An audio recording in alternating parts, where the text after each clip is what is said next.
Ma'am, shall I start, ma'am?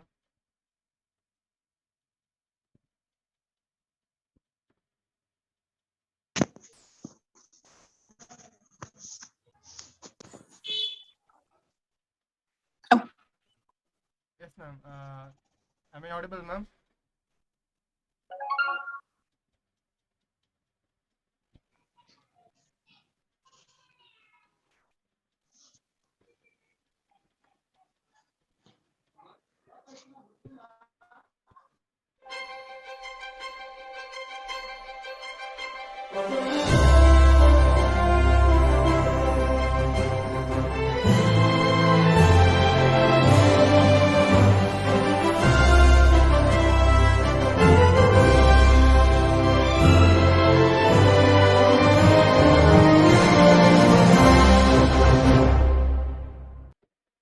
Recording in progress.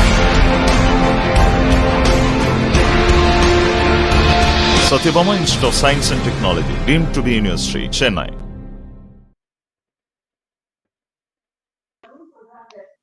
Yes, ma'am. Shall I start, ma'am?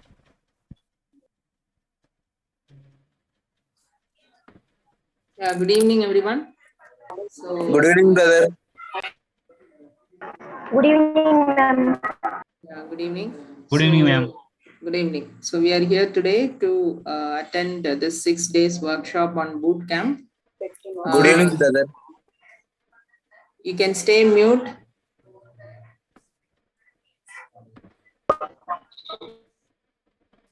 So, we are here today to attend the 6 days workshop on boot camp. So probably this will be a hands-on session, and the participants will surely gain a detailed, complete idea on web development. So today we have with us Mr. Kamal Sharma and Jay Roshini. So they'll be just taking you towards the web development using Bootcamp. So we'll be learning from the scratch all that is required to develop a web-based project. So I just want all of you to like listen to the lectures and the hands-on sessions they are providing you, and gain an idea on web development, right? So I welcome Kamal and Jay Roshni for this 6 days workshop, and over to you, Kamal. Okay, ma'am. So, okay, I guess I was on mute. So, welcome to our present here. My name is Kamal Sharma. I'm from the IT department, final year, and I have been placed as Mr. Cooper. And today here I am going to present a session on web development. If you ask me any prerequisite, if there is any, well, there is no need to know anything beforehand. Whatever you need to know, I will be teaching you guys. Right from how to set up the default environment, which you need to code code a simple website, to how to build, how to host it. So now let's begin with the session. And today's session will be covering the basics of HTML and CSS. And before that, I'll be teaching you how to set up your the tools, whatever you need for your web development stuff. And tomorrow we'll be creating a project based on what we have learned today. And the first two, which I said, right, HTML and CSS, they come under the front end part. By front end, I mean whatever is shown to the user. Like, let's say this is a website, right? JS Paint app is a website, and whatever screen that you're seeing here is the front end. So HTML and CSS will allow us to create this sort of thing. So yeah, that was. Let me just move this. And the third day, I'll be starting you, with the teaching you guys the SQL part, because if you have some backend part, you'll be writing some queries to fetch data from the database. And if you ask me what is a database, well, think of it like Excel sheet, okay, where all the data are stored, right? Usually, that's what we do. Similar way, you will be storing it in different database servers such as MySQL or Postgres. And next, we'll be having a session on PHP, which is the tool, which language we should be using to connect to the database. Because if we both can communicate, it's because we both know English, right? Same way, if you want to, if you want the front end and the back end to talk with each other, we need a language. So for that only we have PHP, so that you can talk with the database, and PHP will reply back with the information needed to the front end. And next, on the 5th day, we'll be creating a project based on what we have learned. And on the 6th day, I will be teaching you how to host a PHP project in Heroku as well as other site, which is 000 web hosting for free. So let's get on ahead with the installation part. Well, currently I am using Linux, so I try to install Windows in the system. But anyways, I'll teach you guys on. I'll show you share the links, and you can set it up side by side. The first thing which we need is Git. So just head over to the browser and type in Git download for Windows, and just press enter, and click on the first site which you get. And since it's automatically detecting that I'm using Linux, so for you guys it will be showing download for Windows. I guess most of you are from Windows background, so it will be there. So just click on that, and once you do that, you can choose the setup file which you want according to your system architecture.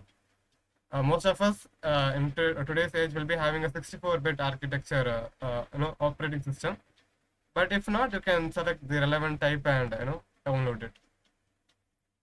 And see, it has downloaded. All you have to do is just double click on it, and you can just give next, or you can follow the set of instructions which I will share in the chat box.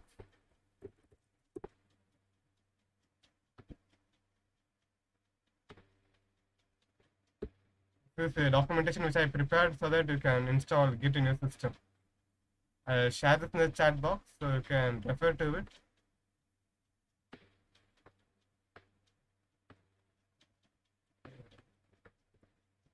So I have shared the instructions on how to install Git in your system. So in your C drive, right? Let's say we have a C drive. In your C drive, what I'm doing is, according to these instructions, I'm creating a folder called Leo. And inside this folder only, I am installing all the packages needed. I mean, currently I'm using Linux, but I want you guys to understand that in the C drive, I want you to create a folder called Leo, or whatever name it can be. And inside that folder only, we will be installing it. So if you double click on the file, you'll be getting this pop-up from Windows saying, is it safe to install? You just click yes, and click on allow. And after that, what you have to do is click on next, because it will show some list of terms and conditions. Just click on next, and by default you'll be having this program files in the address bar, and I want you to change it to the newly created folder. In that folder, you have to create a folder called Git, but you need not create it manually. It will create it for us. So all you have to do is specify the path correctly. Once you do that, just click on next, and I guess from there you can just click on next, and in between around you have to change. I will be having something called main and master. You have to just click on main and give next. The rest of the instructions are similar to what I'm presenting right now, and I've shared the link in the chat box as well.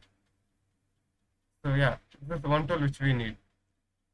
Another thing what we need is we have to create a GitHub account. So for that, you will be having a Gmail account, right? So you can create a GitHub account with that.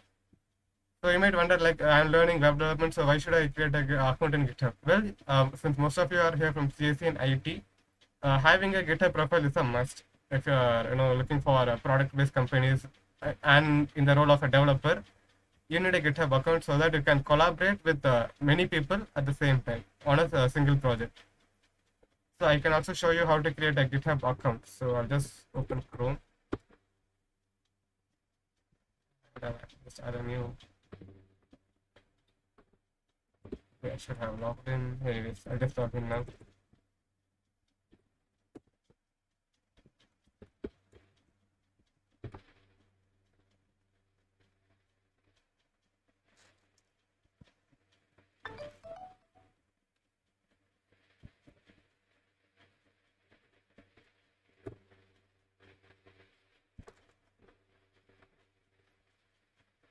Okay, just head over to github.com and press enter. And once you do that, click on sign up. And let me just zoom in a little bit so that it is clear. Because by default it is dark mode and the text size is kind of small, so I'm zooming in a little bit. So I'll be typing my email address through which I want to create the GitHub account. I'll click on continue.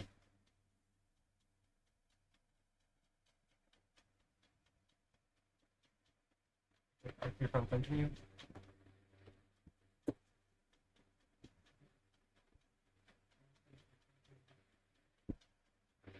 It's already taken, so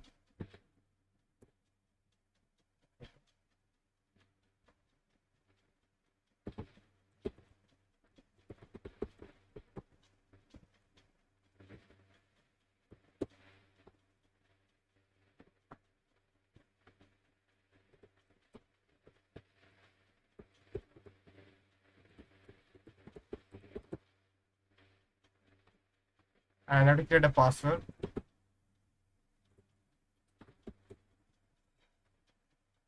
And once you create one, you just click on continue. And you have to create a unique username, like how we have our Instagram usernames, right? It should be unique. So I'll just give Sharma DGRT. One. Yeah. And I'll just click on continue. I don't want any updates from GitHub, so I just click on no. And it's asking me to solve a puzzle because these days what people do is they'll be writing some automation scripts to do lots of stuff. So in order to prevent that, they are doing this. And I'll just click on create account. And it says it has sent a mail to this particular email address. So hopefully I should have logged in, but if not, I'll just log in. Press it over the new tab.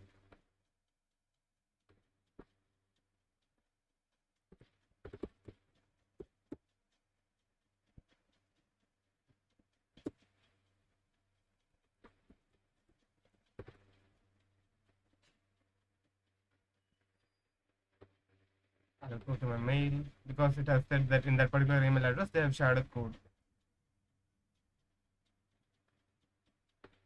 So yeah, here's the code. So I'll just copy it and I'll just paste it.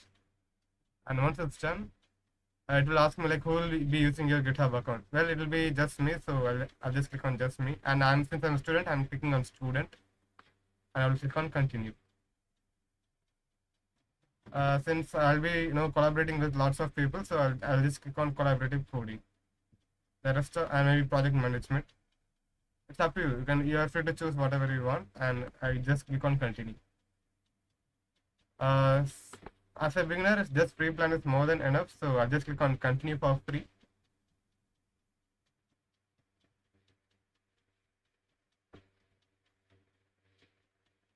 And this is it, like your GitHub account is created.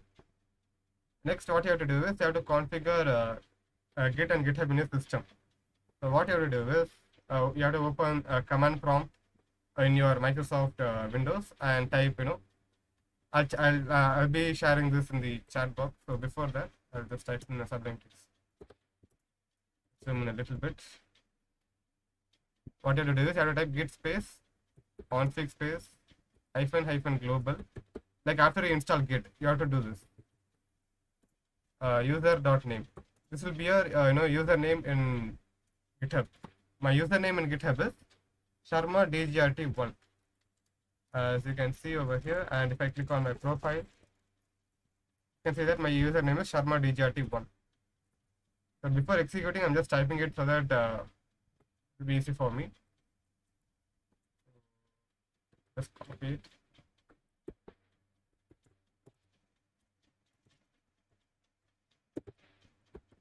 And next, I have to execute, but first I'll just type it out.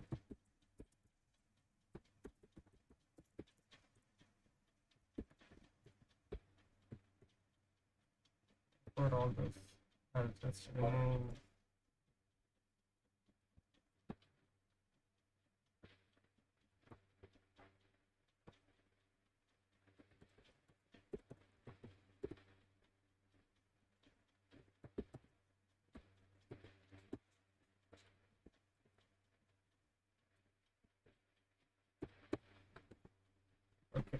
So yeah, in the Sublime text, I had copied this, right? I'll just post in the chat box first.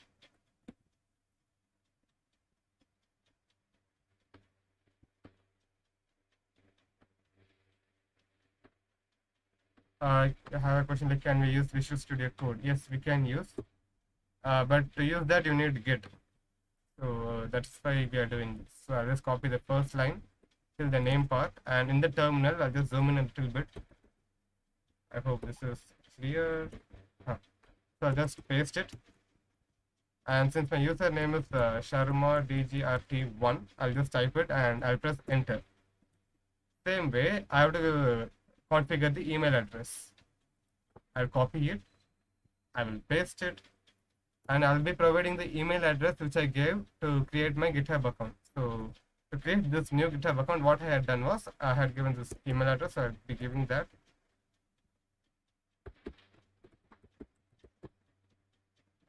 Yeah, so I'll just press enter now. If you are on Windows, till this step is more than enough. But since I'm on Linux, I have to configure some stuff. So what I will do is I will quickly execute a query which will set up some stuff for me. So I'll just enter my this.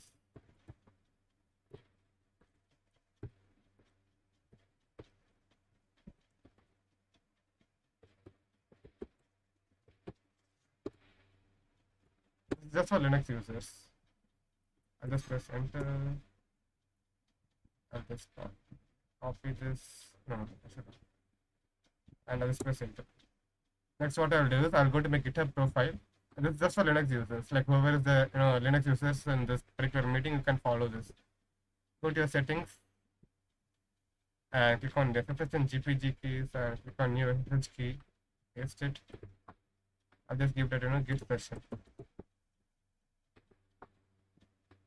And that's it. This is how you set up Git in your Windows as well as the Linux operating system. Next, what we need is we need Visual Studio Code for as our code editor. Usually, when you were there in your second year or first year, you would have used Turbo C++, which is an IDE for coding C++ files. Will be having this blue color screen, right? Same way, we need something to code our website. Like whatever site stuff you're seeing, right? This is a website. They obviously coded using some tool. Like we have Notepad, right? We'll be opening a text file using Notepad. But in Notepad, there are some restrictions, so which is why we are going for a Visual Studio Code, which has a lot of stuff, which I will enable it to act as an integrated development environment. In short form, it is called as IDE. So just go to New tab and type Visual Studio Code Windows, because you guys are Windows users, so I'm just asking you to do that.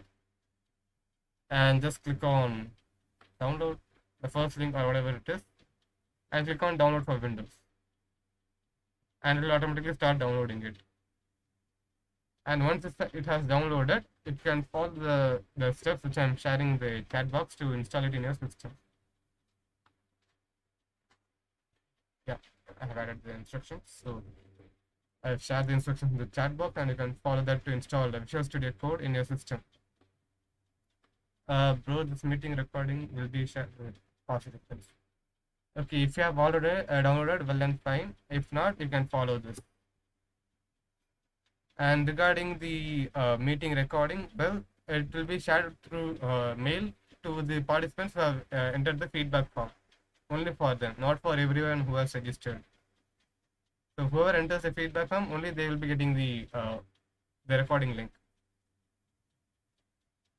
So yeah, I have added the instructions. You can just quickly follow and set it up in your system.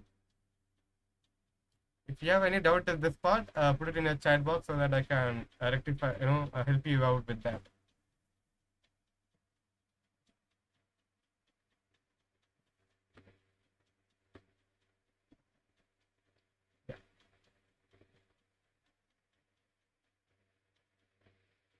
We won't be sending the feedback form link now. It will be shared towards the end or maybe in the middle of the session.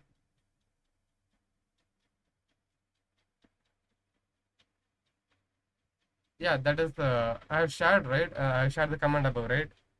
in the git config -- global.username, you have to replace this particular tag with with your GitHub username. Like I had my GitHub username as Sharma DGRT1, right? So you have to replace with your username. Same way for git config -- global user.email, you have to replace with your email address, the one which you use to create your GitHub account. No, in this chat you cannot put the feedback. We'll be sharing a separate feedback form link. What to do after entering the code sent by Git? Well, what is code sent by Git? If you enter these commands, that's more than enough to set it up.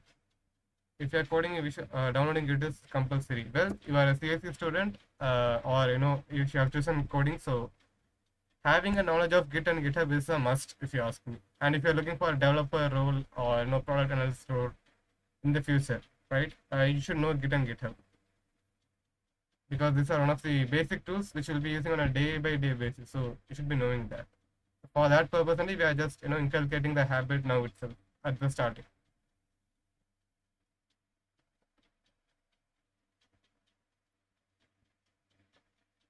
Okay, so if you don't have any questions, we can just get ahead with this session. Okay then. I have already installed the VS Code in my system, so I'll just open that. Before this, I'm just closing the unnecessary tabs.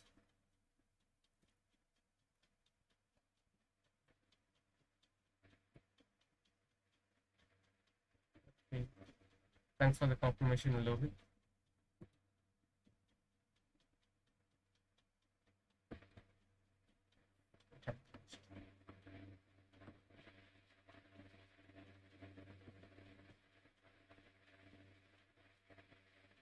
Fine. I'll open the VS Code in my system. Before that, what I will do is I will create a repository in GitHub. Like I had this profile, right? If I go to github.com and if I click on my profile, what I want you to do is I want to click on repositories, and I wanted to create a new repository called web dev bootcamp. It can be any name. I'm just giving web dev bootcamp because it will be relevant to the topic, so I'm just giving that. So I'm gonna add a readme file. A readme file is nothing but you have a book, you will be having index page, right? It is similar to that. A readme file will tell you like what all stuff you have in your particular project or particular folder. And you have seen you may have encountered this new term called repository. Well, what do they mean by repository is they mean online folder. Like in Google Drive, we'll be having folders, right? Similar to that, it is also a sort of a folder, but it is stored in GitHub, and which is mostly used for sharing codes. In Drive will be you can add anything, but here in GitHub will be mostly using that to share code. So that is what a repository means.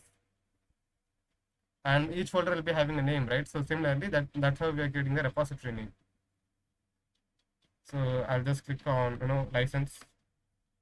License will tell you like what other people can do with your code, like whether they can copy it or whether they can use it. All those stuff will be mentioned by the license.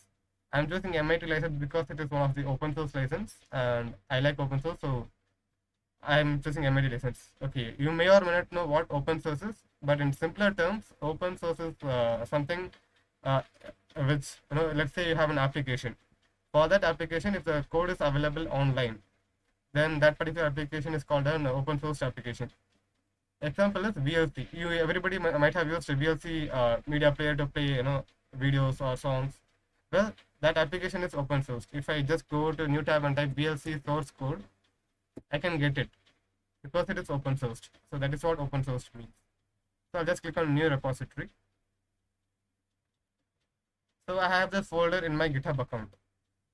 So what I will do is I will try to get this online folder in my machine, in my system. So for that, what I will do is I'll click on code. For Windows users, copying the HTTPS part is more than enough. But for Linux users, SSH should be used. Like that's preferable for Linux users. For Windows, it is HTTPS. Just click on this copy symbol. And in your system, right, open your file explorer and just go to the folder where you want to get it. Like here I have two folders, right? I'll just create a new folder called bootcamp, or maybe just testing. And inside this folder I want this online folder which has two files. It is there in the online, but I don't have in offline. So I want to get it to my system. So for that, what I will do is I'll go to the address bar. Like for Windows users, what you can do is you can go to address bar and type CMD and press enter. This is for Windows users. Linux users can just right click and give open in terminal. The end goal is a terminal should be opened in that particular folder. Like in testing folder, you should have opened the terminal. That is the end goal. After that, what you have to do is you have to type git space clone space and paste it. Like whatever link you have copied in this code thing, right? You have to just paste it and press enter. The first time it will ask, are you sure of connecting? This happens for Windows users while you try to push it from your system to the GitHub. Like here, what we did, we brought the code which was in online to offline. But the other way should be possible, right? Like from whatever code you have offline, that should be made online, right? For that, at that time, we'll be having this authentication part in Windows systems. In Linux, it won't. It will be in the done while you're getting from the online. This happens only the first time. Like when you set it up, right? Only for the first time it happens. After that, it won't happen. So now what I want to do is I have this folder, right? Like I have this license and readme. So in my system, I have these two files. Like whatever was online, I have brought it to my system. So this is how you get a folder which is online to your offline machine. So if I clear till this part, just let me know in the chat box. If you have any doubts, feel free to let me know regarding that as well.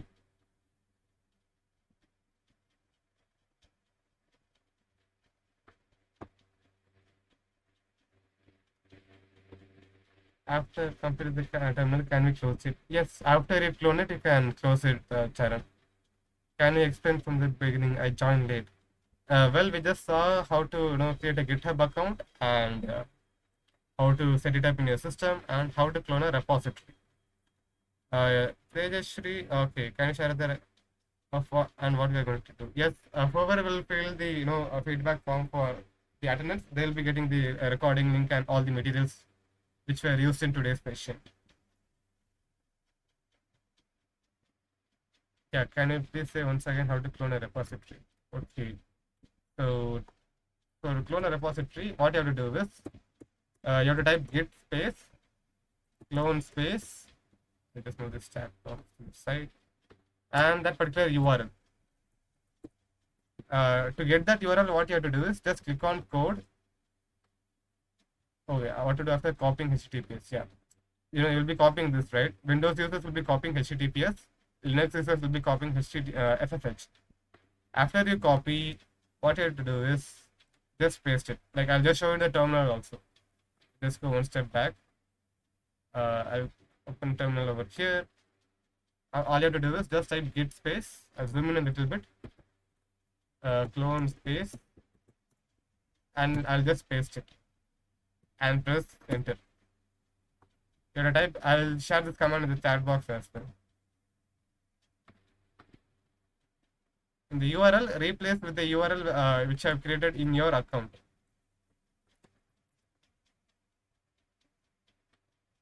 Will certificates? Yes, certificates will be provided for this bootcamp, Sabrish.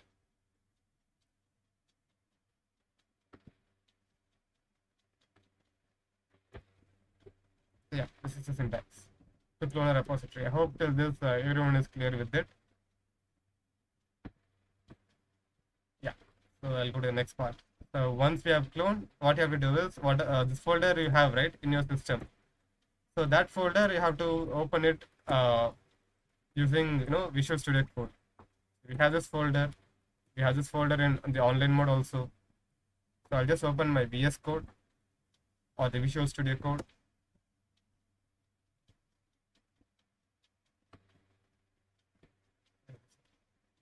So I have already opened another folder, so I'll just close that.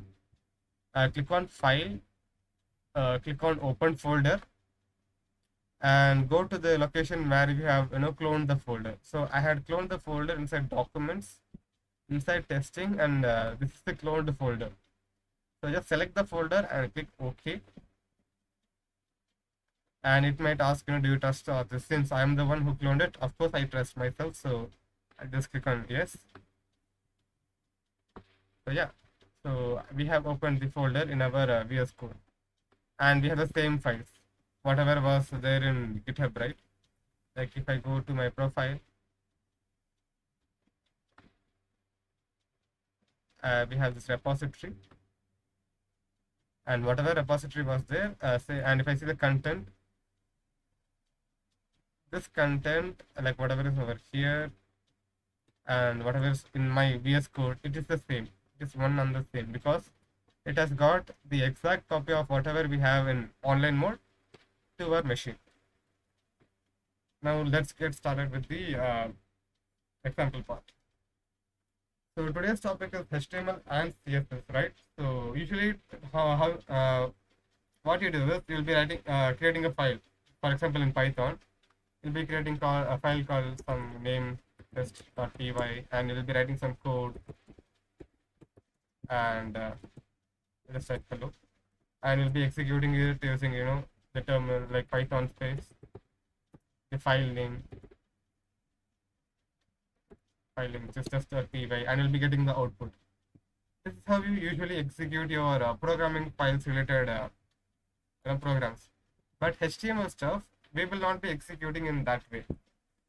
In HTML stuff, what we do is first we create a file with the extension .html. So I'll just give index.html. The naming can be anything, but I'm just giving index.html because it will help us with the hosting part. So I'll just click index.html, and one empty file will be created. So if you ask me how to execute this file, so what I have to do is just go to the location. Like here, I had clicked on new this icon, right? The file plus icon. I had clicked that and I had created the file. You can also go to file and you can click on new file. There are multiple ways. Choose whichever is comfortable with you and you can go ahead with that. So if I try to open this, we won't be having anything, like it will be empty only. To execute, what you have to do is go to the same folder where you have cloned, right click on that, open with other application, and you have to select any one of the browser. I'll be choosing Firefox, and if it's like I said, it is blank because we don't have any code yet. So let's start adding some code in it. I'll just type HTML5 because that is the latest version and press enter. If I do that, it will create a default sample code for me, and I'll explain what each of this means, each line of this. Before that, just let me know in the chat box if you are clear till this part, like how to open a file and how to create a HTML file and how to execute a HTML file. If you are clear till this part, just let me know in the chat box.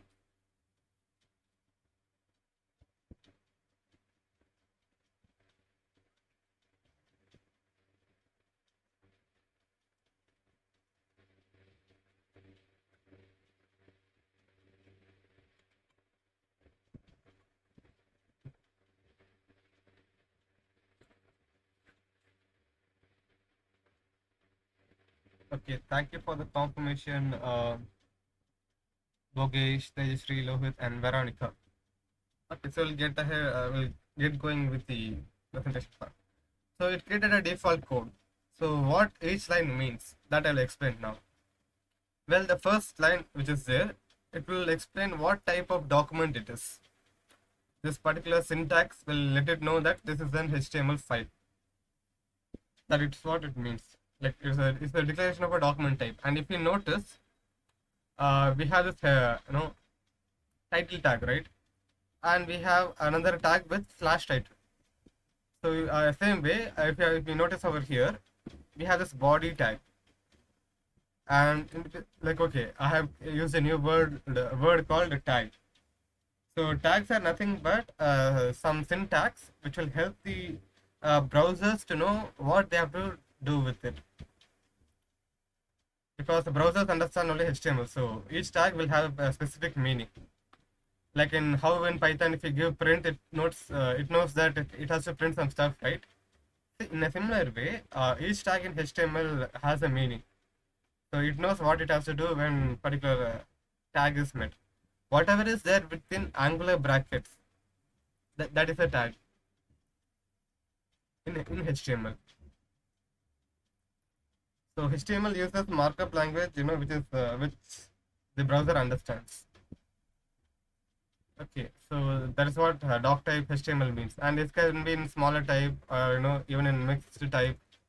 Like this can be small, and it still knows that it is document type is HTML. HTML as such is case insensitive because you can have HTML tags in caps, and it will still work. But for the tags only, I'm saying you can have it in either caps or in either small. That doesn't matter. But this is the convention followed. The tags will be in smaller case, so we'll be following that particular convention. By convention, I mean that most of the developers around the world will be following that particular format while coding. So we'll be using shorter case only. So yeah, HTML denotes the starting of the HTML file. Like this, like in how in C++ code, main function denotes the execution part, right? Same way, in a HTML file, the HTML tag denotes the starting point.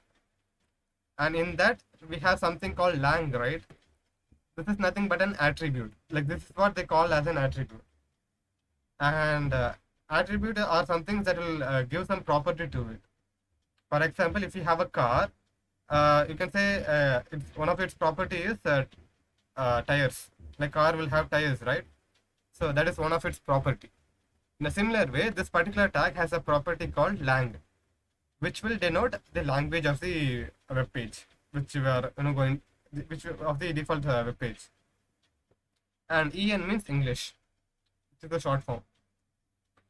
And yeah, now comes the head tag. In this head tag, it is like head is also one of the main tag in the HTML stuff. But even if you remove head, it will work. But that is not what is done in the industry these days, because in this only all sorts of information are stored. Like if you go to a browser and if you search for something, like let's say I'll just type in a GitHub. Okay, it's not opening. I'll just go to google.com and type example of primary source or whatever it is. Like when it's type that, and if you can see this content, right? This is something called as metadata. Using this metadata, whatever we provide in meta tags, using that only these browsers are able to provide you with the websites, like the relevant websites. So in order for a page to be available in a very easier manner, we'll be adding meta tags. Meta means metadata, which actually means information about the information. Like that's like data about the data. That's what metadata means. So in metadata, we'll be adding the data related to the page, like what this page will actually contain, right? That will be adding in metadata. And next we have the title tag. As the name suggests, whatever we give in this particular tag, that will be the title of a web page. For example, if you see this for this tab, right, that particular title is example of primary source, and for this the title is Sharma DGRT / webdev. So let's try to execute this simple code, but before that, let's try to add some content. Hello world from HTML. That's a simple message, and let's try to execute it. Like I said, what you have to do is just right click on the HTML file and open that with a browser. Let me just zoom in a little bit for you so that it is visible. If you can see, whatever we gave in the body tag, right, that will act as our content. So above that, it is for the browsers. Okay, for the browsers and search engines, it is for that. The actual content what we need will be more present in the body tag. most of the web pages. So if we see this, we got the title as document because we had given document here. So I'll just give here hello HTML and let's see if it changes. And to execute it again, you need not open that with browser. You need not do that. What you can do is just click on this refresh button and the output will be, changed. So this is how you execute a simple hello world application in HTML. And most of the tags in HTML will have a closing tag. Start tag will have just a tag name, like how we had head, right? And the closing tag will have a will be preceded by a forward slash. And this is called a start tag, and the closing tag is called a end tag. If you are clear till this part, just let me know in the chat box.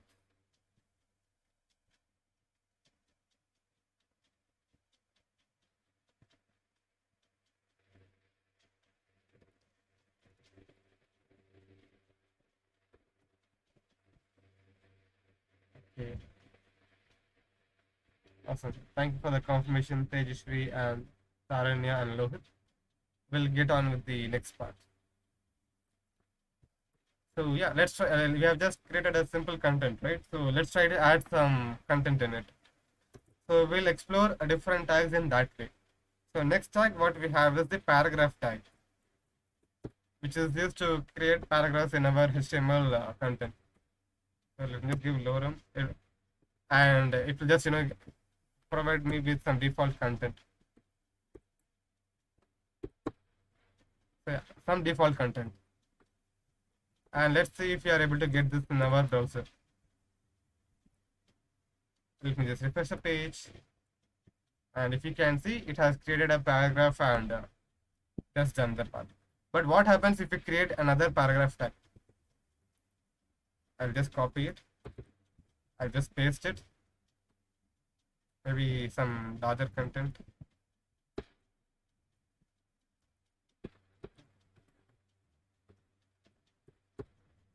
And I'll just refresh the page. So if you can see, when we use the paragraph tag, it has automatically displayed the content in a paragraph format. It is for that purpose we use the paragraph tag. And after you close the paragraph tag, it will automatically leave a space. You may think that I have given a space in line number 18. That is why we have a space over here. No, that is not the reason. The paragraph tag will automatically add it. To prove that, what I will do is I'll just add this in the same line, right? And I'll just save it. And even yeah, I'll just refresh the page. See, the content is still the same. So the line spacing is not because of the spacing which I give over here. So that brings to my next point. Like the white spaces are mostly ignored and it will be considered as a extra thing. Like in my code, in line number 18, the first line ends at ELIT, right? But if you see my output, it doesn't. It just keeps on continuing and it will just render the output. So that's one thing about HTML. It will ignore the white space characters and it will treat everything as one big container. Okay, now I have used a new word called container.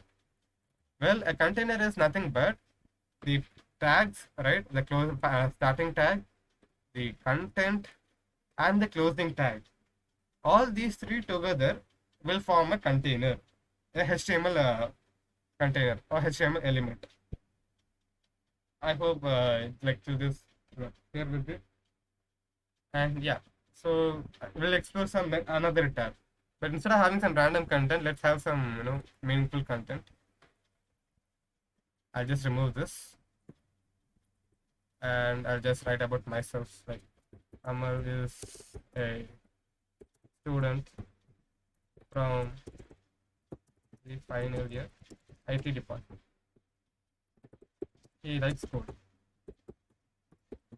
stuff. He uses Linux. And we can maybe recognize specifically Solar Service. Okay, and let's see if we can see the output of it. Yes, we are getting the output. Now let's say I want like next thing is next concept which I wanted to tell you guys is tags can be nested. That is, within one tag we can use some other tag. A good example of that would be this HTML tag itself. Like if you can see the HTML tag, all the other tags, like whatever are there, right? All these stuff, they are present inside the HTML tag only.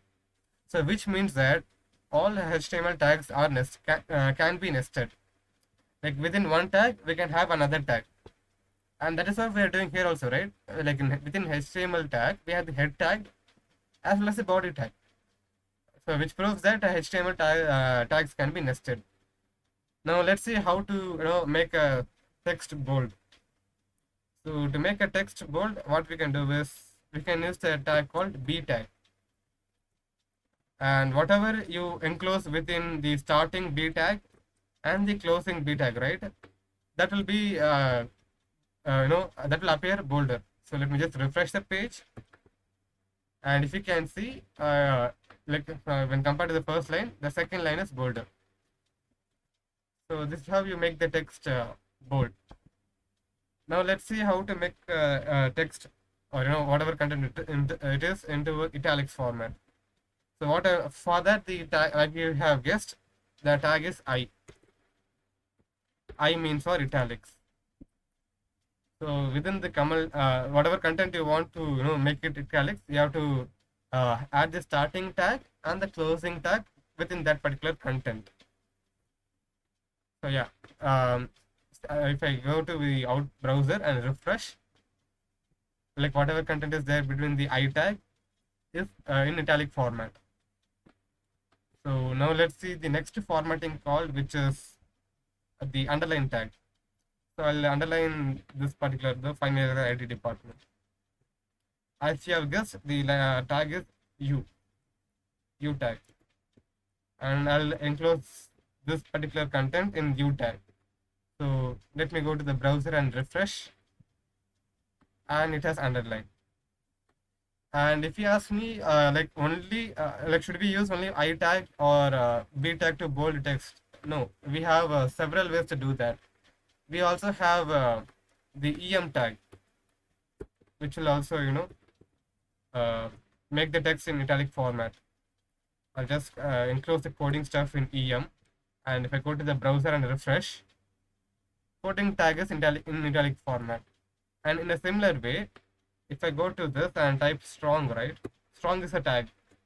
So if I enclose that within strong tag, sorry, he uses it's fast, sorry, and full stop. So whatever we add using strong tag, right? Just quickly format it. We have code as class, and just close it and open it again. It has crashed again, so just close it then. I try to open it again. Oops. Try to reopen.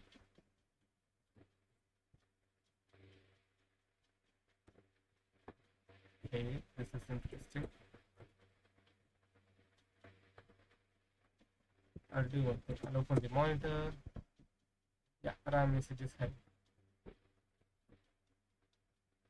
But I'll just open the file in Sublime Text. I think that would be better. So yeah, I'll try to open using VS Code one more time. If it doesn't open, I'll use Sublime Text. Okay, I'll use Sublime Text then. I'll just right click on the file and open with other application, and I'll just select Sublime Text. And the same content will be there, like whatever we had in VS Code, right? Same content we are able to see in Sublime Text as well. I hope this the color format is okay. If not, I can change it.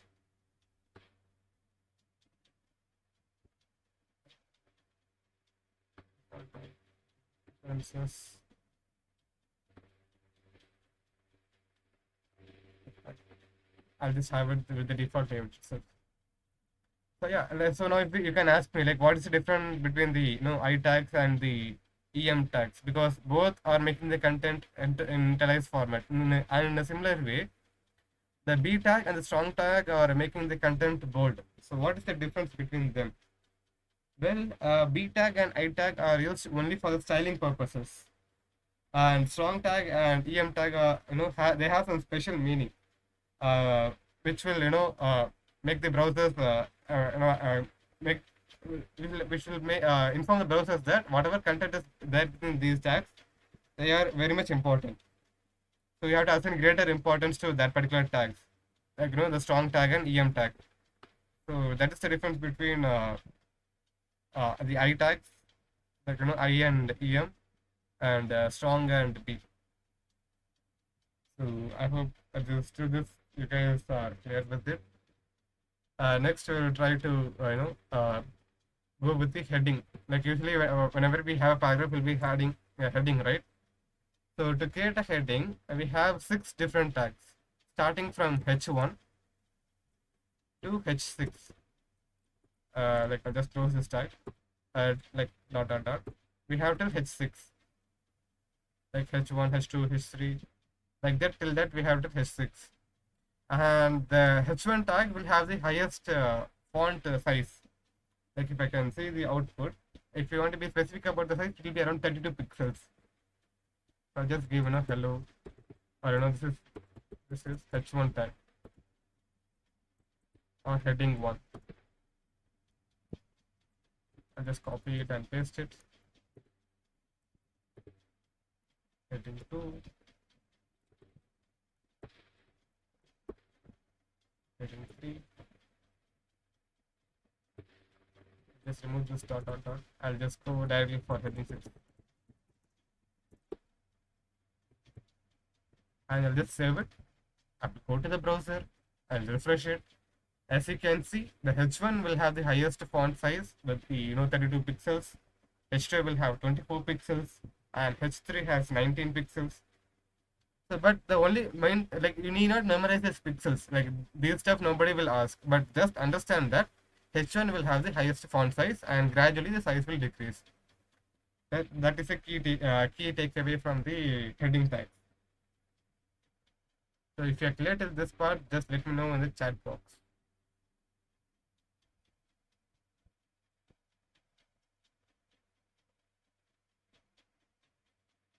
Okay, kindly tell me overall concept okay. At the last. Okay, we'll tell that at the last. If both open and closing have same word, yeah, it will agree. Like if you have where is that? Let's say this I'm making as caps, and this is in small, and if I just go to the browser and refresh, it will still work. Repeat indents and space. Well, I don't think your name is Keep, so kindly rename. And yeah, by indents and space, what I meant was, like, no matter what indentation you give over here, like in my editor, the line ends in this U tag. But in the browser, if you see, it will go on. So that means that the HTML will not consider whatever if you have, even if you add this much space, it will still render the same output. It will just ignore it. And the another thing is the paragraph tag will automatically add the indentation, like one line break will automatically add. And you can also add line break manually also. Let me just before that,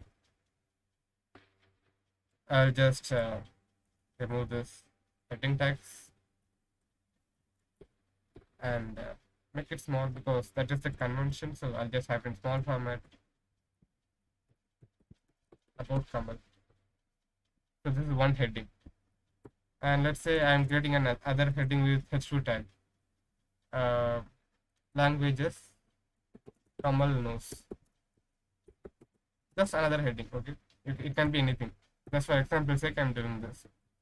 And let's say I have another yeah, for now we could just have this, and let's see the output for this. So when we created the paragraph tag, it will automatically add a line break. Even if you do all this stuff, it will just add only one line break. Like I said, HTML will ignore all these white space characters. White space characters are nothing but the spaces the enter button, whatever you press, all those stuff. And if you want to add a line break manually instead of using the paragraph tag, what you can do is you can just do that using the BR tag. Like I have added a BR tag after the paragraph, like this paragraph. Now let me refresh the page.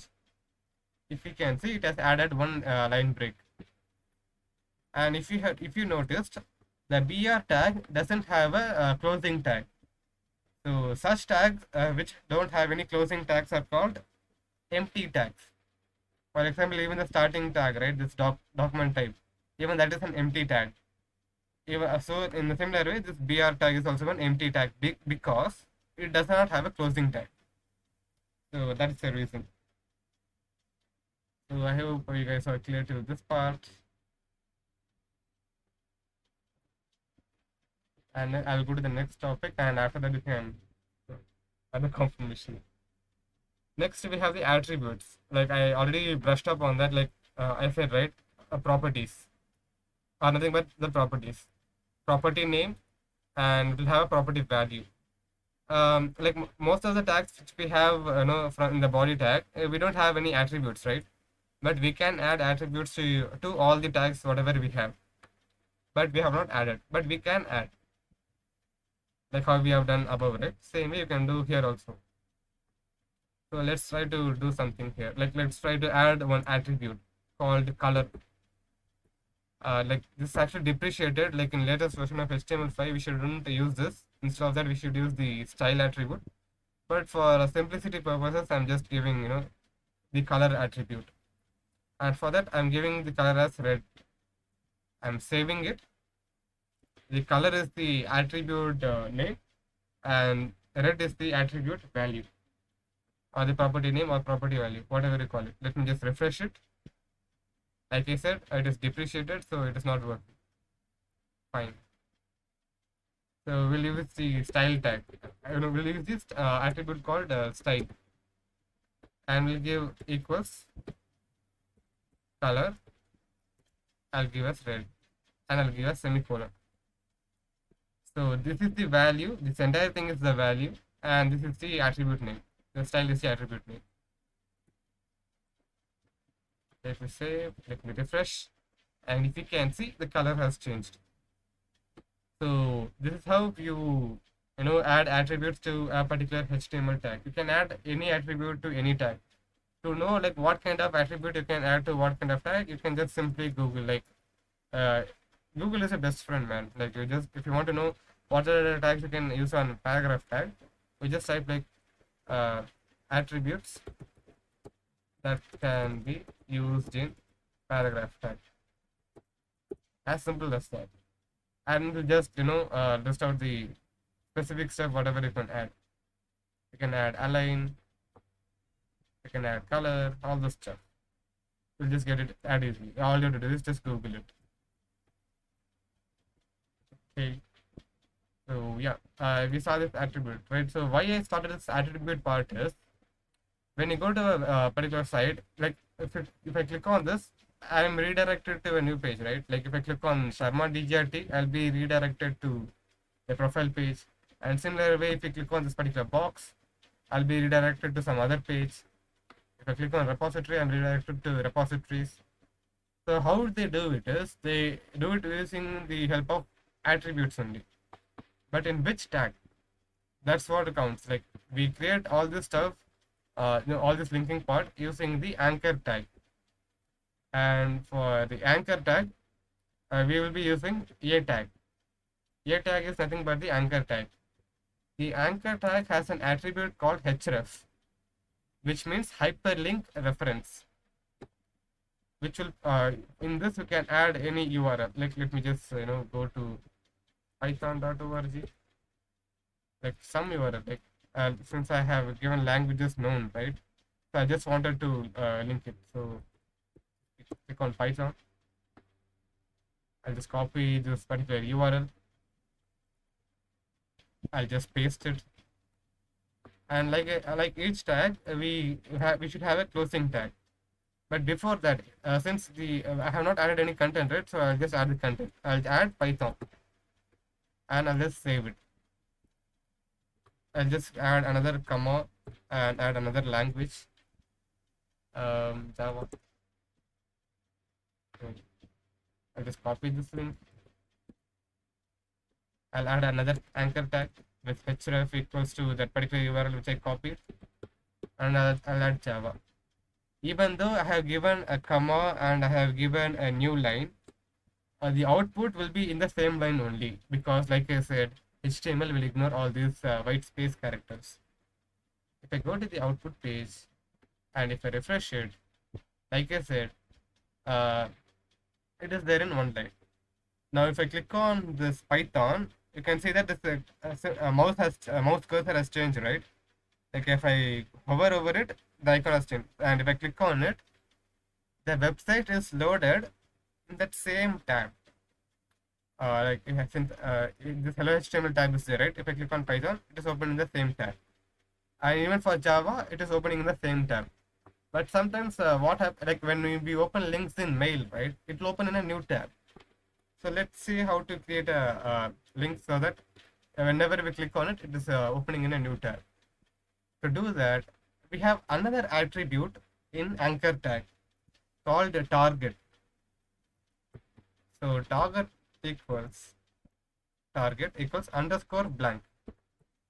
If you provide this particular attribute with this particular value, whenever you click on links which is enclosed in this particular anchor tag, that particular link will be opened in a new tab. Let me just refresh it. Now if I click on Java, it is opening a new tab. So if you are clear till this part, just let me know in the chat box, and if you have any doubts, please let me know regarding that as well.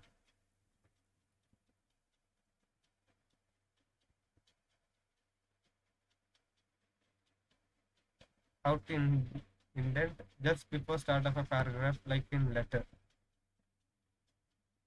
Well, I guess for that you can use the pre tag. I guess that's the tag. You can use that tag to format it. Let's just check it if it works.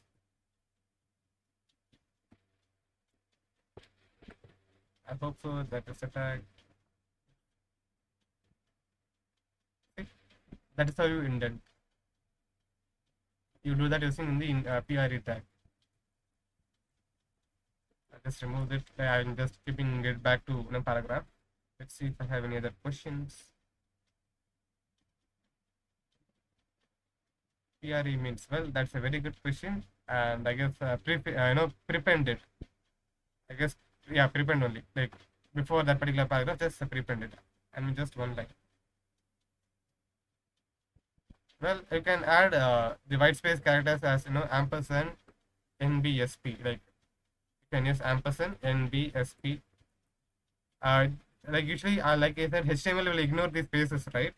But when you give this ampersand NBSP code, let me just add some more, and let me just save it. And if I go to this and refresh it, it has added this extra spaces. Usually HTML will ignore, but if you give this ampersand NBSP, let me just.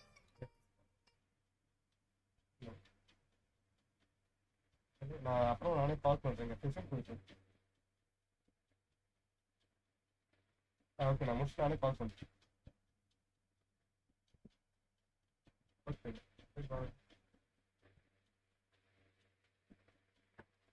yeah, I am back. So yeah, any other questions in the chat box? Non-breaking space, non-breakable space, because usually HTML will break these spaces, right? So NBSP means non-breakable space. Usually, for example, for what purposes is, if we go over to this code and you see this output, like if I reduce the let me just increase it. When I increase it, like this specifically goes to the next line, right? What I want is this Linux and specifically should always be together. So what I can do is I can just add the NBSP tag, and it will be always do that. So that's another usage of NBSP tag. I mean NBSP is this particular sentence, non-breakable space. Any other questions? Prepend, Prepend. I guess that's the full form. You can just Google it. Full form of. You can just simply Google it. Yeah, pre-formatted text.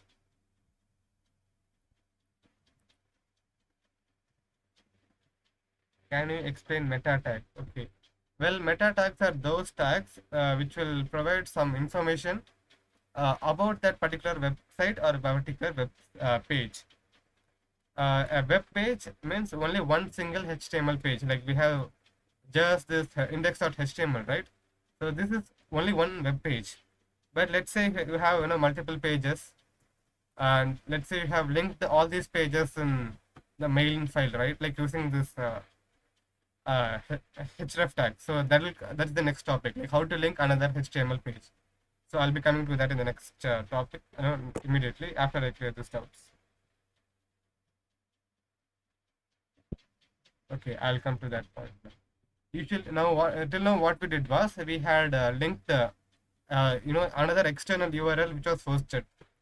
But using href tags, you can also link documents. So what I'll do is I'll remove all these duplicate files which I have created, and I'll just create another copy and say it like what can I say?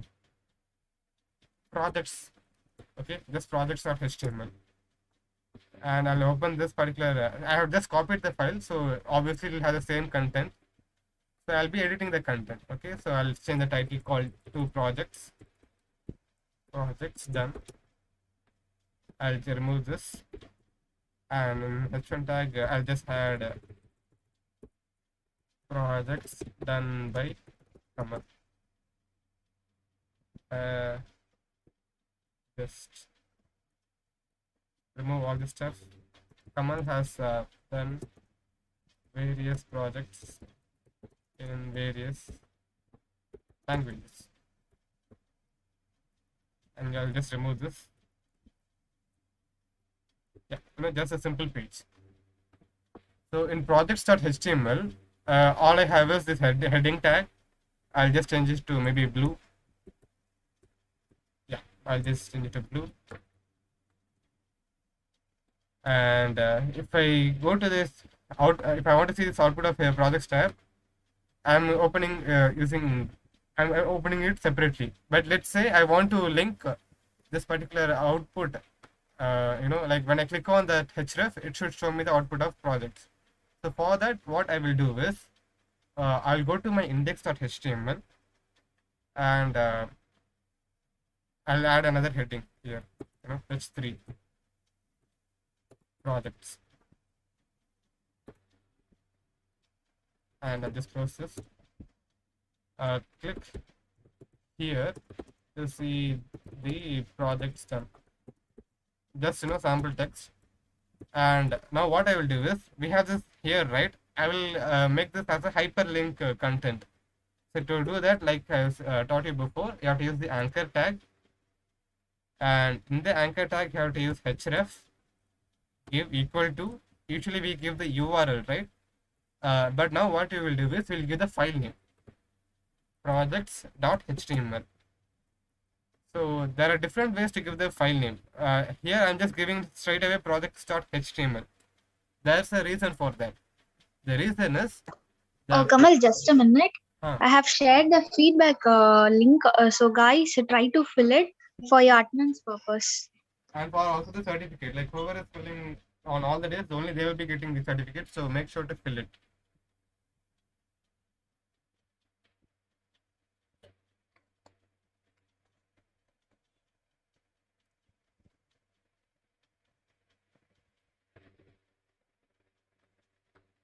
So yeah, I have the href tag. So I'll just close it, and I'll just close it over here, because that should be my link. And let me try to open that in a new tab. That will be better. Underscore tab. So now if I see the output of index.html, and refresh it, I'm getting this output like projects. Click here to see the project stem. Now if I click on that link, it will open a new tab with projects.html. And here we have used the concept of relative reference. There are different ways in which you can give the hyperlink reference. Another way to do that is giving the entire path. Like if I go to the this particular projects.html is located in /home, this location. So there is one way, like you can give the complete location, and you can do like I'll just close it and I'll just refresh. I'll close this one as well.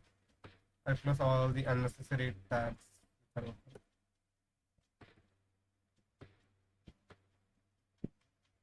Yeah, only one index.html. I'll just refresh the page.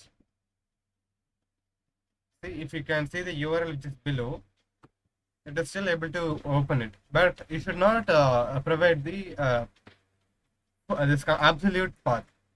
By absolute path, I mean the complete path. Like in Windows, it will be like C colon something, like C colon documents or whatever it is.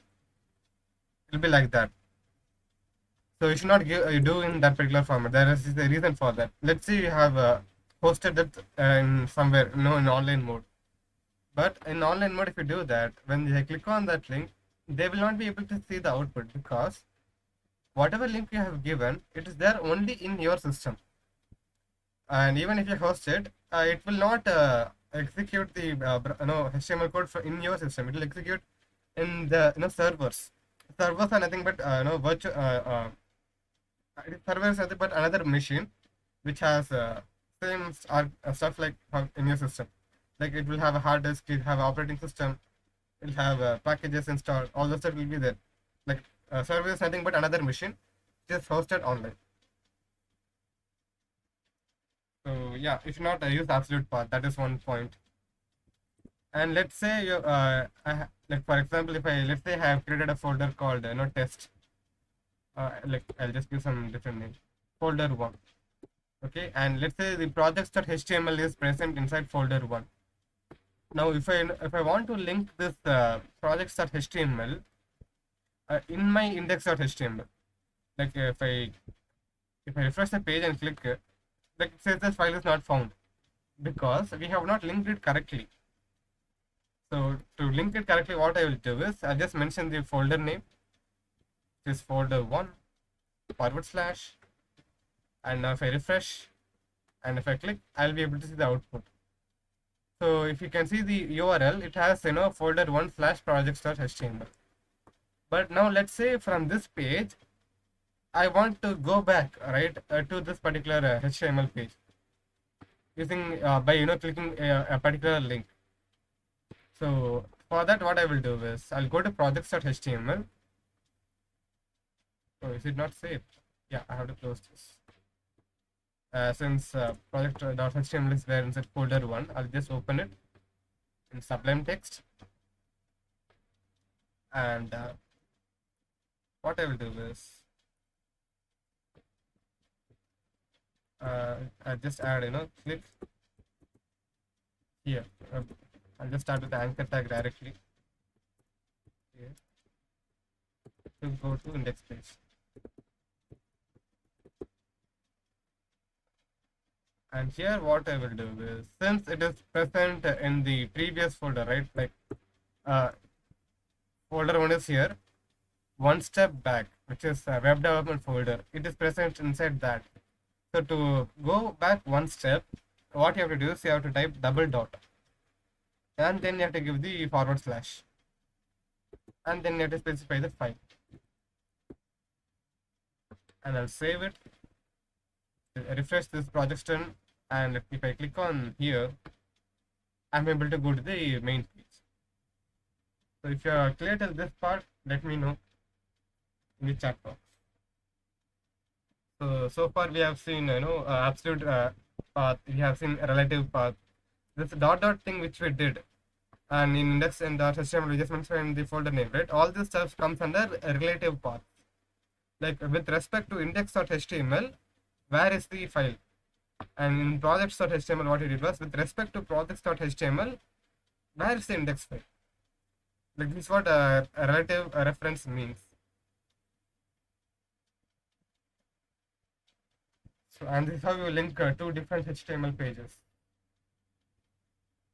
within the same folder or within the same project.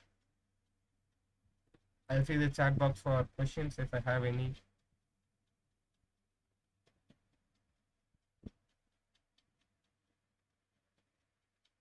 Okay, awesome. Tell it again, sir, as a quick. Yeah, I'll easily tell. I will be using anchor tags to create hyperlink to link the files. Okay, like using anchor tag, using href attribute, will be linking them. If that particular folder, for example, what I will do is, I'll just quickly copy this project.html over here.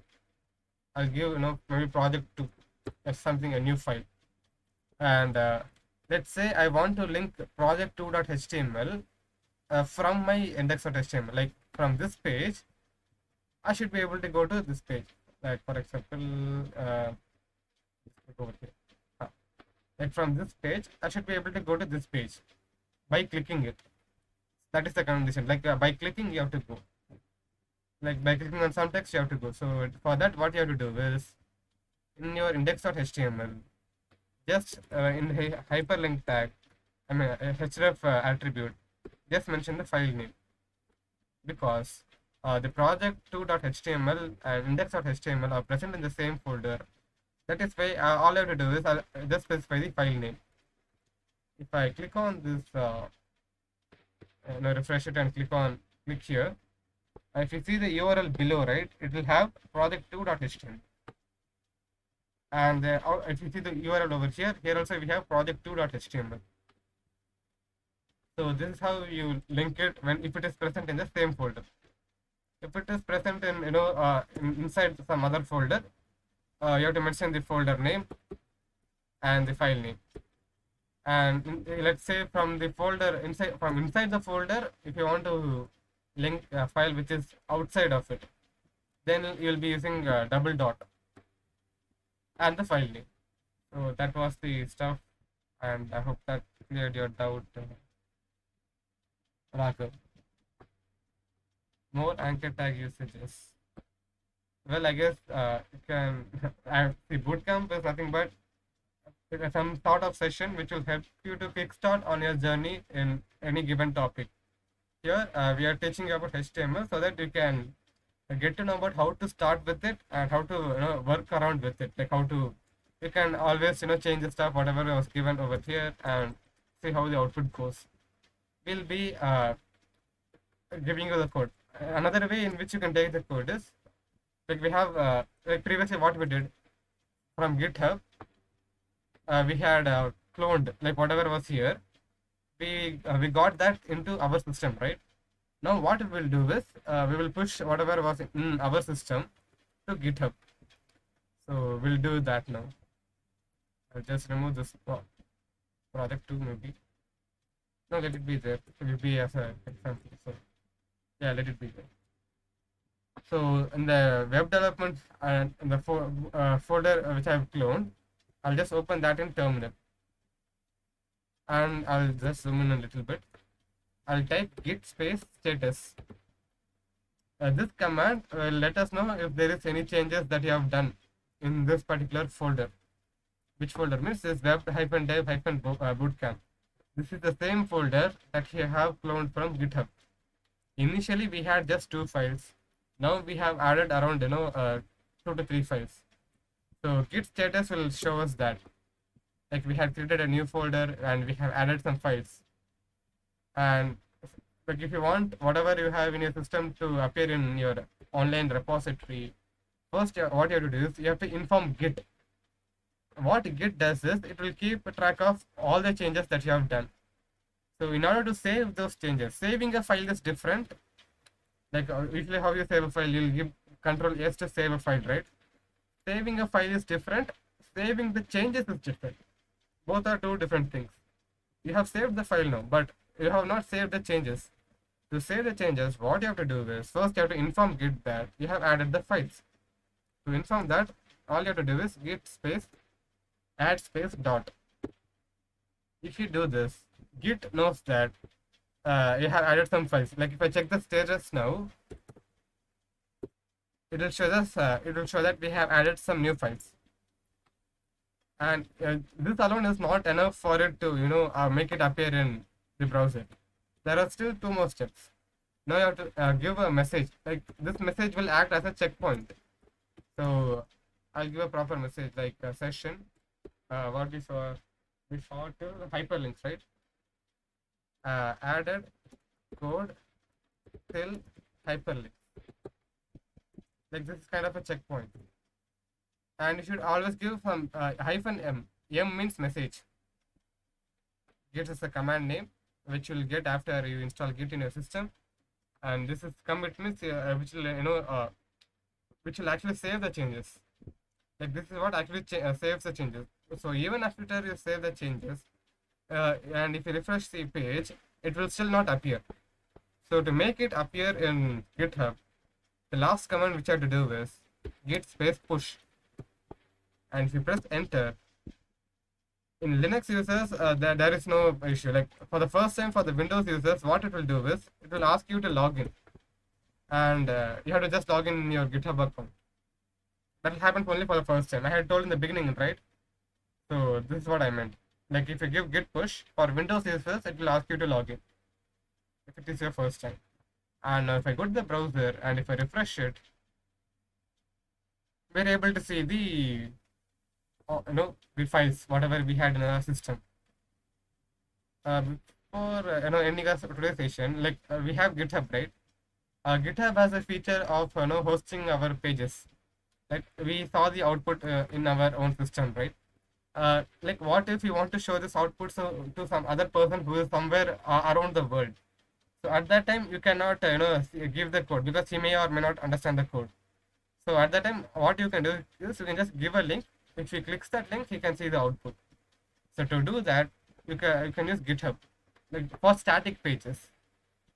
Okay, now I have used a new word called static. What static means is whatever content you provide in these HTML files, only that will be shown in the output, nothing else. And we have another type of pages called dynamic pages. In that, what happens is it will change. It will get the data from the database. Database, you consider it as a Excel sheet which has multiple Excel file which has multiple sheets, and each sheet is a table. You consider in that way, but it is not exactly that, but you can imagine it in that way. So that is a database. Like it will fetch data from that particular database, and it will show it to you in the HTML file.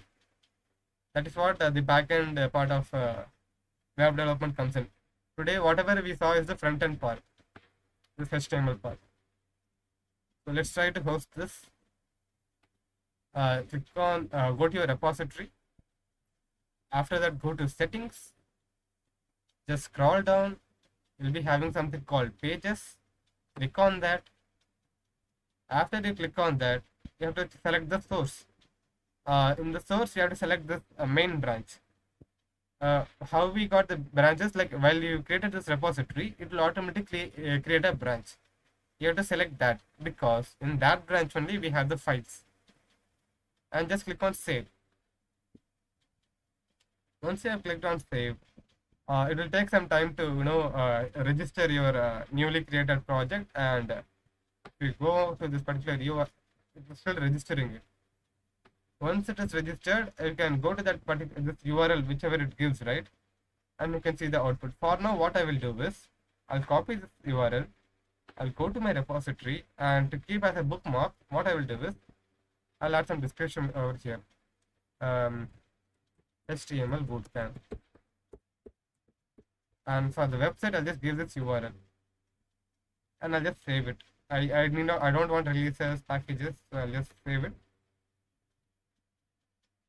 Yeah, now it shows active, right? If it shows active, it has been hosted. Like that's what usually it means. Let's see if it has done it. It has still not done it, so I guess it is taking some time to register it. So it will usually takes around half an hour for the first time when you register a site. So if you see it around, after half an hour, you can see that it has done the hosting part. Okay, it has deployed 12 seconds ago. It is still not deployed. Fine. It will take some time. But after some time, it will automatically deploy it. And it will automatically register it, and then only you can see the output. In free account, usually you can host only one free static site. If you have a pro account in GitHub, you can host like more than one, like 2 to 3 sites you can host using GitHub itself. And you can host only static sites using GitHub. So if you are looking for dynamic content which will fetch some data from the database, you have to go for some other sites to host it. So if you are clear to this part, let me know in the chat box. If you have any queries, we'll address that.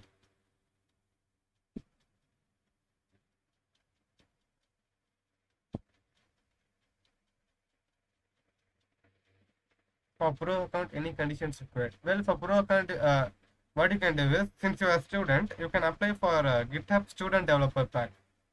Just go to this Google, create a new tab, called GitHub Student Developer Pack, and press enter.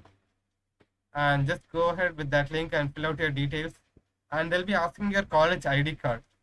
If you don't have your ID card, you would have applied for the college, right? Like if one letter or the if you have the letter, you can just upload that and you can get the pro account if you are a student. And it does have some validity, like you can use it for around 3 to 4 years only, not more than that. And it has benefits, like you can get a free Canva Pro account, you can get a domain. Domain is nothing but we have this education.github.com, right? In a similar way, with your own name, you can get it. Like let's say I want a website called kamalsharma.com, I can get it. Like if it is available, I can get it. That's another advantage of it. And we also get some credits to run cloud services. Name.com again provides a domain name. Can you share your link? Which link, Bogish? Can we create a website for free in Google? Well, I guess you can create a static site using Google Drive. This is the newly created profile link. So in this, nothing will be there because I just created it recently to show as a demo for you guys. But I do have my own GitHub account in this particular URL. Like this is my actual profile. I'll just share it in the chat box if you want to have a look at it. Like this is where I usually host all my projects, notes. You can also go to my notes repository and check out some of the notes. It might be helpful for you guys. I try to code something daily and add it to GitHub. That is how I get this green color boxes. Any other questions?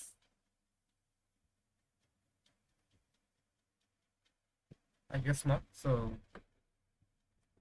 I'll try to quickly brush up with the CSS part because we still know what we saw was just the HTML part, which just provides us with the structure. So now let's see how we can make it much more colorful or presentable.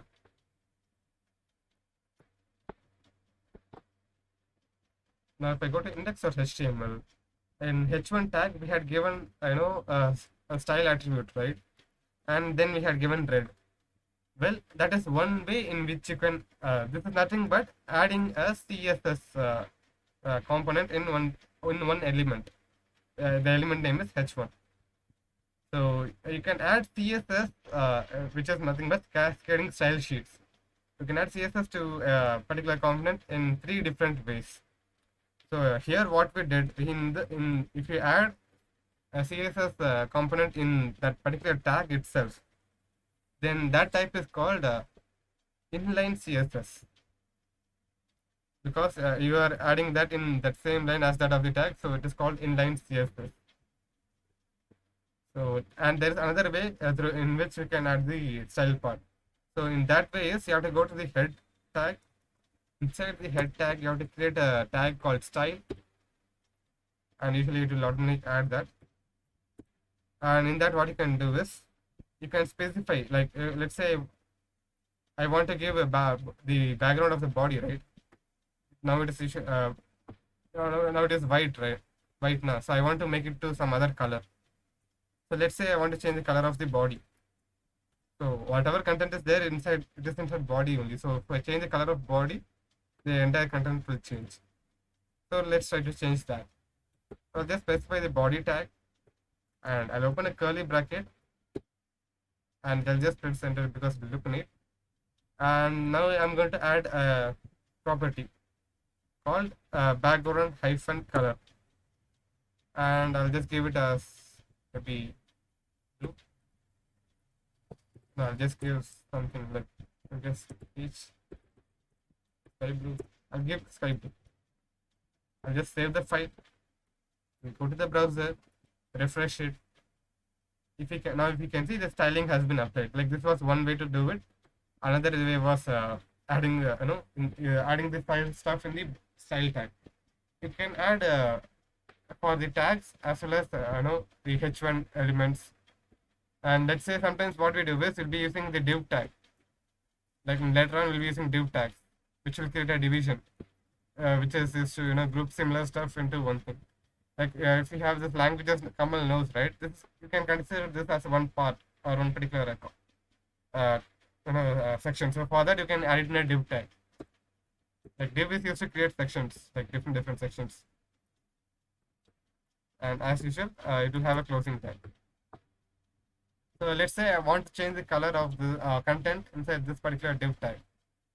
Since I have only one div tag, it will just change the color for that alone. Let's try to give some other background color, or maybe a little give it as green. Let's hope it works. Let's see. Yeah, it works. So in that particular div, if you can see, it has changed the color. So you can do it in, if I add another div tag, let me just copy the same content. Where is it? I just copy paste the same content, and if I refresh it, you can see that the same styling has been applied to all the tags. But sometimes we may want to add different styling for each div tag. So like if you ask me how to do that, yeah, well, you have to do that using like you will be adding another attribute in the div tag, like called ID.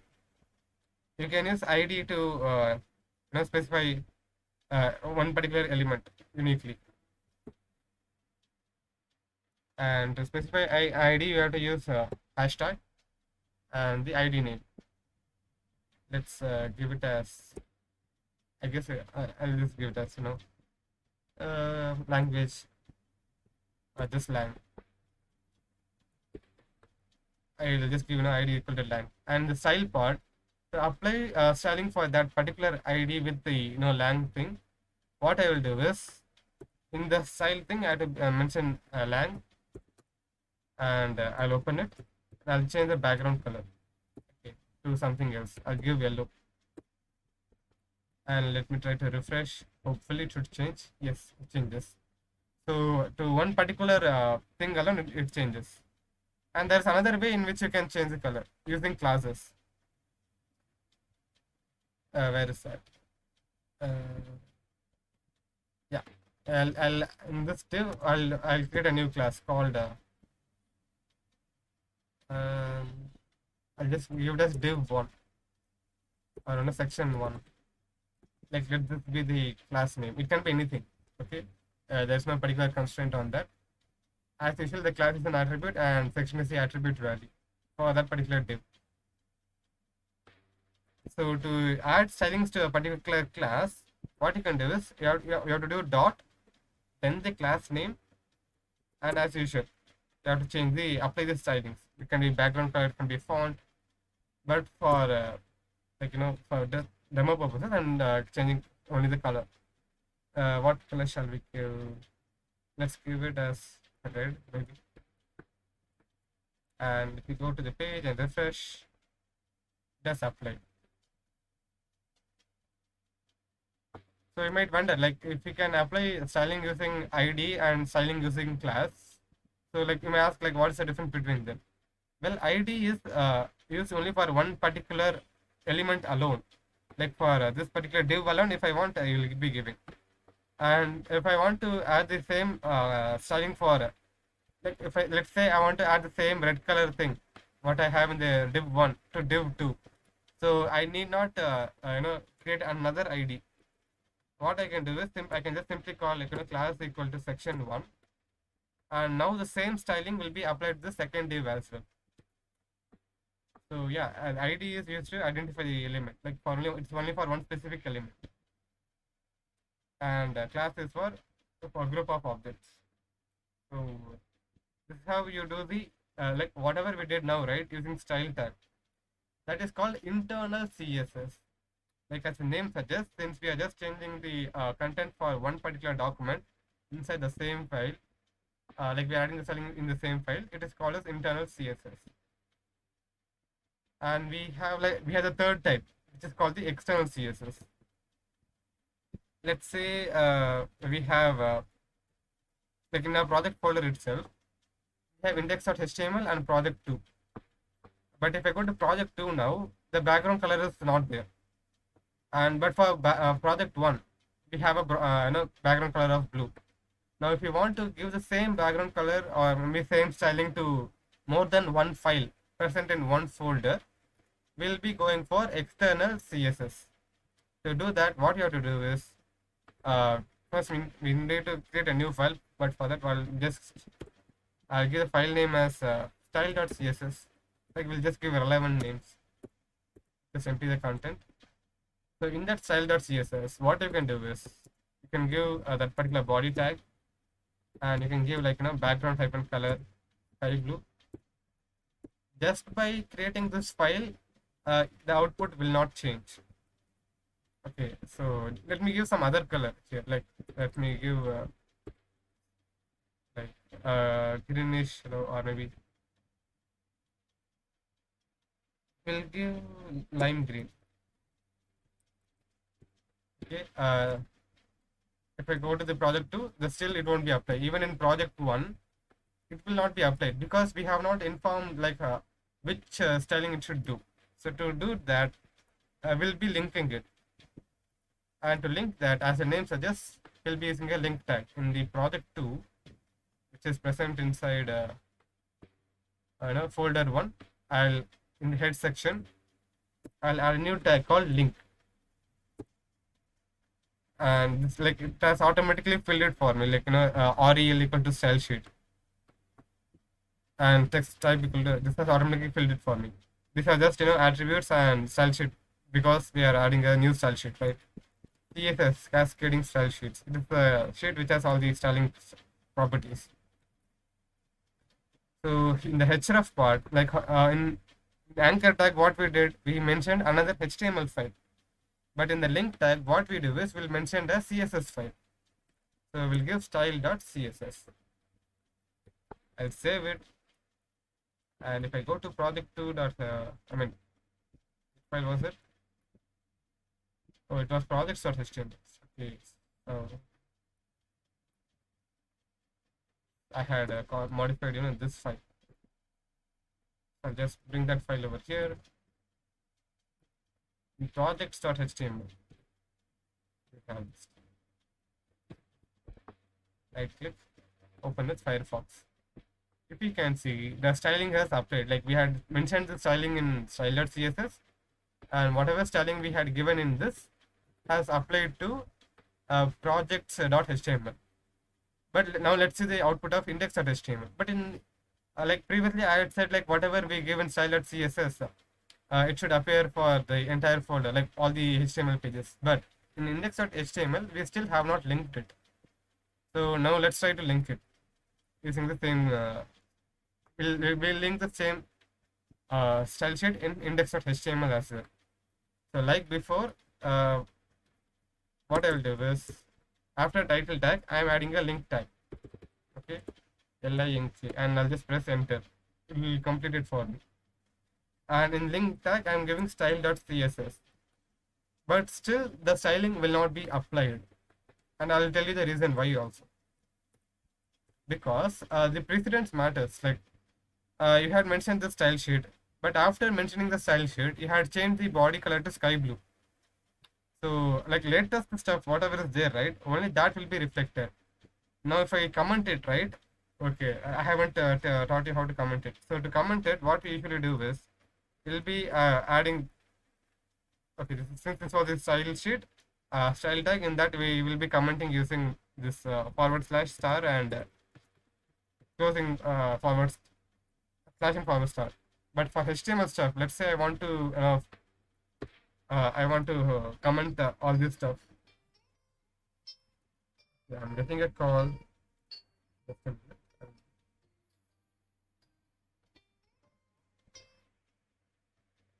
Hello. Ah.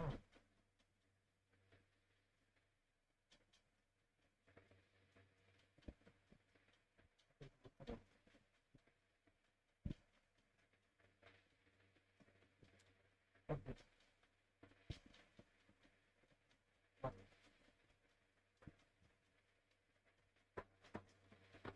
Okay, I'm back.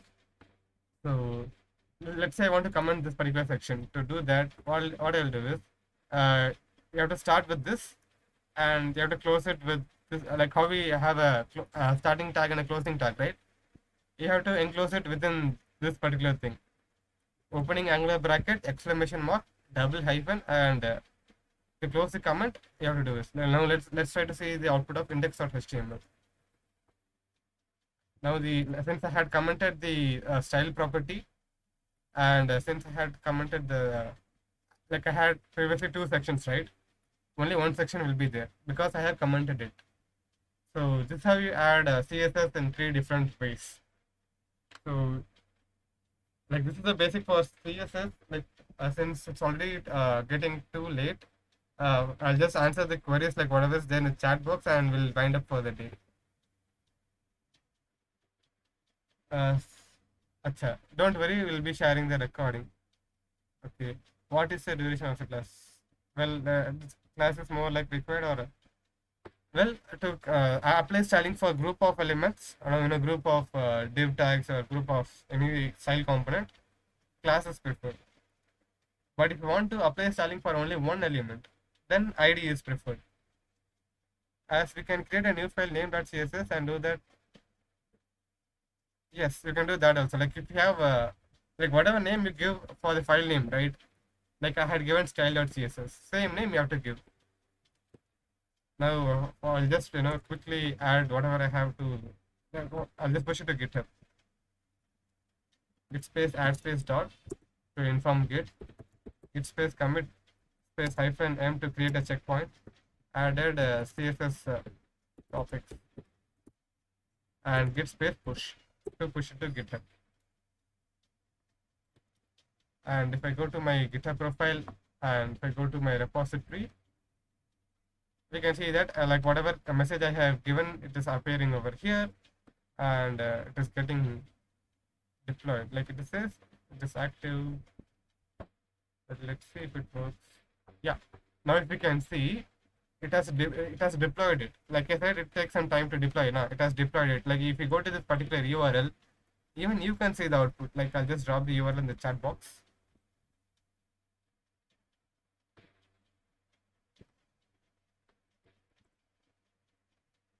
So yeah, this brings to end of day 1 because it's already getting too late.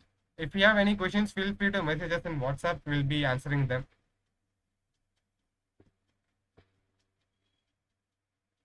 So thank you for joining this session, and this section is for everyone. Like whoever has registered for a session, it's for them. Like if you had registered, it would have like all this meeting credentials we shared this only to the registered participants. So you might have registered, so that's why you have joined this meeting. So yeah, I'll just stop sharing because this brings to our end of our session. I'll just stop the recording.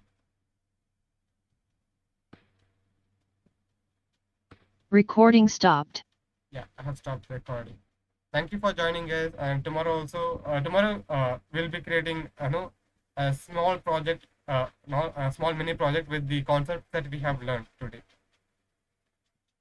Okay, thank you for the feedback, Bokesh and Sai Bhargav and Abhiram and Balasurya. We'll meet in tomorrow's session. So that's it for the day. Have a wonderful week, night. Let's meet tomorrow. Bye everyone. I'm ending the meeting for